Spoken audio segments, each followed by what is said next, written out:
वृषभ राशि के सभी दर्शक जो इस समय मेरी वीडियो को सुन रहे हैं, आपके लिए एक बड़ा बिग अपडेट, बिग न्यूज़ इस नवंबर महीने में आपको प्राप्त होगी।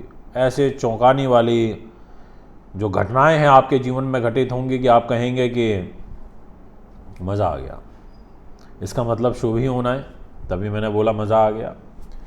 वृष राशि के लिए शनि अब वारे न्यारे कर देंगे, गुरुदेव भी वारे न्यारे कर देंगे, और सबसे ज़्यादा महत्वपूर्ण सूर्य शुक्र बुध, इन तीनों ग्रहों का छठे भाव से निकलना, यह है आपके सबसे महत्वपूर्ण और निर्णायक इस नवंबर 2022 के राशिफल में।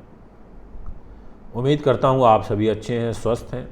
मैं लुधियाना, जालंधर, अमृतसर, जम्मू, मुंबई में अवेलेबल रहूँगा। शेड्यूल आपके सामने चल रहा है, आप फॉलो कर सकते हैं, देख सकते हैं। ज्योतिष एक प्रॉपर विज्ञान है। सर्वप्रथम ये समझ लीजिए कि कौन सी तारीख को कौन सा ग्रह बदल रहा है, और मुझे बड़ी खुशी होती है जब आप स्वयं मुझे बोलते हैं कि इसका परिवर्तन होगा तो ऐसा होगा गुरुजी, इतनी तारीख को ये ग्रह बदल रहा है। इसका मतलब आपकी अब इच्छा, आपका इंटरेस्ट ये बढ़ रहा है, और ये बढ़ रहा है तो यानी कि मेरा उद्देश्य पूरा हो रहा है।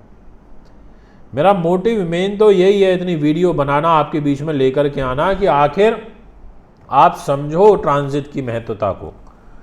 आप आज बहुत अच्छे हो, कल को आप ही बहुत बुरे हो जाओगे। आखिर ऐसा क्यों होता है? ये ग्रहों के ट्रांजिट का प्रभाव है। आज एक व्यक्ति से आपकी बहुत अच्छी बन रही है और ठीक 10 दिन, 15 दिन, 2 दिन बाद, 4 दिन बाद आपका लिए वो दुश्मन बन जाता है। ये है ग्रहों के ट्रांजिट का प्रभाव। जैसी घटनाएं ऊपर इस भूलोक में, ब्रह्मांड में घटित होंगे, ऐसा ही भूलोक भविष्य में प्रभाव पड़ेगा। कोई ग्रहण आता है चंद्रमा पर, सूर्य पर, तो उस ग्रहण का प्रभाव इस धरती पर पड़ता है, विष के रूप में पड़ता है कि नहीं पड़ता? और हम बहुत सारी सावधानियां बरतना शुरू कर देते हैं।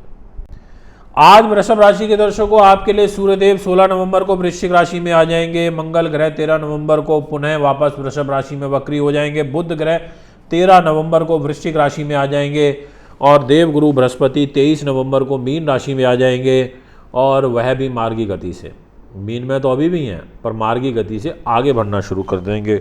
ये मैं आपसे कहना चाहता हूँ। इसके अलावा शुक्रदेव 11 तारीख को वृश्चिक राशि में गोचर करेंगे, रात को 8:08 पर। बहुत शुभ फल, और वृश्चिक में आते ही इनकी सप्तम दृष्टि शुक्र की अपनी ही वृषभ राशि पर रहेगी। यानी कि मंगल का, शुक्र का, बुध का, सूर्य का, इनका आपस में समसप्तक योग बनेगा। समसप्तक का मतलब जैसे मैं अभी आपको देख रहा हूँ और आप मुझे देख रहे हैं। और फल की शुरुआत करते हैं। सर्वप्रथम आपसे बात करता हूँ आपके मान सम्मान की। इस स्थान की जिम्मेदारी स्वयं शुक्रदेव के पास है, और शुक्र महाराज बोलेंगे कि भैया 11 तारीख के बाद जो लेना है मेरे से ले लेना। 11 तारीख के बाद आपके वारे न्यारे कर दूंगा।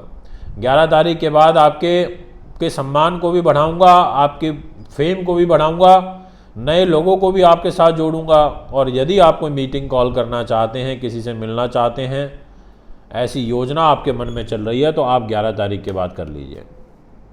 फिल्म लाइन से, एक्टिंग से, रियल इस्टेट से जुड़े हुए लोगों के लिए अच्छा है। कॉस्मेटिक चीज़ों में जो डील करते हैं उनके लिए अच्छा है।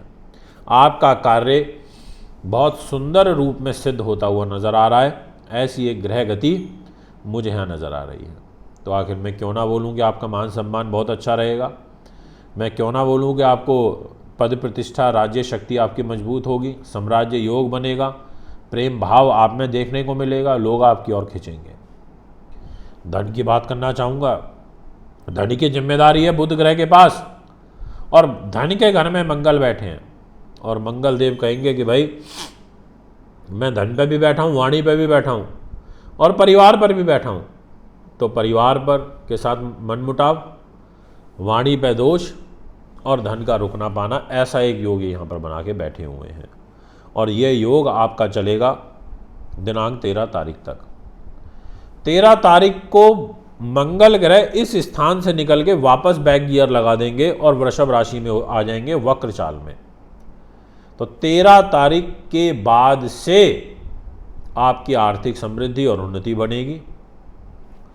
परिवार के बीच में जो मन मुटाव चल रहा था वो ठीक होगा। और इसका एक दूसरा कारण और है, जो पैसे पे भी बीमारियों में पैसा खर्च हो रहा था वो सब भी आपका शांत हो जाएगा 13 दिन के बाद, यानी कि 14 नवंबर से। और कारण ये है कि जो बुध महाराज हैं वो स्वयं छठे भाव से निकल जाएंगे 13 तारीख को, और रात को 9:19 पर आपके सप्तम भाव पर आ जाएंगे। अब सप्तम में आएंगे, रोग से निकलेंगे तो अच्छा रहेगा, जीवन साथी से सहयोग मिलेगा और धन की स्थिति मजबूत होगी। अब बात करता हूँ धोखे का।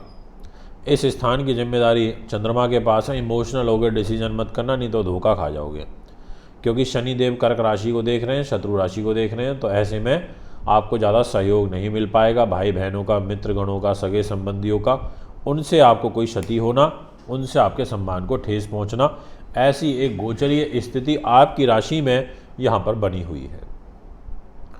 बात करूँगा अब आपसे सुख साधन, प्रॉपर्टी, वाहन, ज़मीन, जायदाद की। आपको पहले 16 दिनों में तो कोई भी डील करनी नहीं है, जब तक ये सूर्यदेव अपनी नीचता को नहीं छोड़ देते। और सूर्य की नीचता छूटेगी 16 नवंबर को रात को 7 बजे। उसके बाद ही कोई कार्य करना उचित रहेगा, उससे पहले नहीं करना।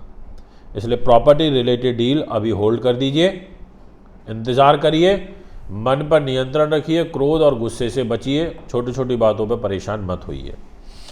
बात करूँगा उन्नति, एजुकेशन, कॉम्पिटिटिव एग्ज़ाम्स और संतान सुख। इस स्थान की जिम्मेदारी बुध ग्रह के पास है, और बुध देवता पहले 13 दिनों तक तो मजबूत स्थिति में नहीं है, यानी कि असफल हो जाएंगे, सफलता इतनी नहीं मिल पाएगी। पर इसके बाद ज़रूर स्थिति ठीक हो रही है और मजबूत स्थिति में आ रहे हैं, फिर कार्य की सिद्धि होगी, काम बनेंगे, ऐसा एक गोचर यहाँ पर दिखाई पड़ता है। और 13 तारीख से आपका लव लाइफ अच्छा होगा, क्योंकि लव का स्वामी आपका बुध बनता है और मंगल की दृष्टि में है और प्रेम के घर में ही बैठा है, तो यहाँ पर अच्छा हो जाएगा। एजुकेशन, कॉम्पिटिटिव एग्ज़ाम्स में भी सफलता 13 तारीख के बाद मिलेगी, सकारात्मक ऊर्जा आप में देखने को मिलेगी। रोग, चोट, शत्रु बाधा, तनाव, इन सभी चीज़ों से 16 तारीख के बाद पूर्ण रूप से आपको मुक्ति मिलेगी। जब सूर्य इस घर से निकल जाएगा, बुध भी निकल जाएगा, शुक्र भी, ये सारे ग्रह कंप्लीटली 16 नवंबर को यहाँ से बाहर चले जाएंगे। फिर आपको एक मेजर रिलीफ मिलेगा। किसी से बात करनी है, कोई सेटलमेंट करना है, समझौता लिखना है, वो सब आप तभी करिएगा। दाम्पत्य जीवन के पॉइंट ऑफ व्यू से जो ग्रह स्थिति है वो ठीक है, एवरेज रहेगी, ऐसी कोई कष्ट वाली नहीं नज़र आती। व्यापारिक पार्टनर से सहयोग मिलेगा। व्यापारिक यात्राएं लंबी दूरी की जा सकती हैं, और विशेष रूप से जो टेक्निकल एजुकेशन में, इंजीनियरिंग के क्षेत्र में है, उनके लिए विशेष समय अच्छा दिखाई देता है। भाग्य आपका सहयोग करेगा। केंद्र त्रिकोण राजयोग शनि का बना हुआ है, जो कि जॉब के लिए, व्यापार के लिए, नौकरी के लिए, सरकारी नौकरी के लिए अच्छा है, और पिता के स्वास्थ्य के लिए अच्छा है। और साथ में जो लोग टीचिंग में हैं, इंस्टीट्यूशन में है, आध्यात्म से जुड़े हुए हैं, लेखन, संपादन का, गायकी का काम करते हैं, उनके लिए भी यह महीना अच्छा रहेगा। दोस्तों, ये है आपका ग्रह गोचर। अगर आप भी कुंडली बनवाना, दिखवाना, पूजा पाठ या रत लेना चाहते हैं तो हमें संपर्क कर सकते हैं। अभी आपसे ज़्यादा चाहता हूँ। नमस्कार, बहुत बहुत धन्यवाद।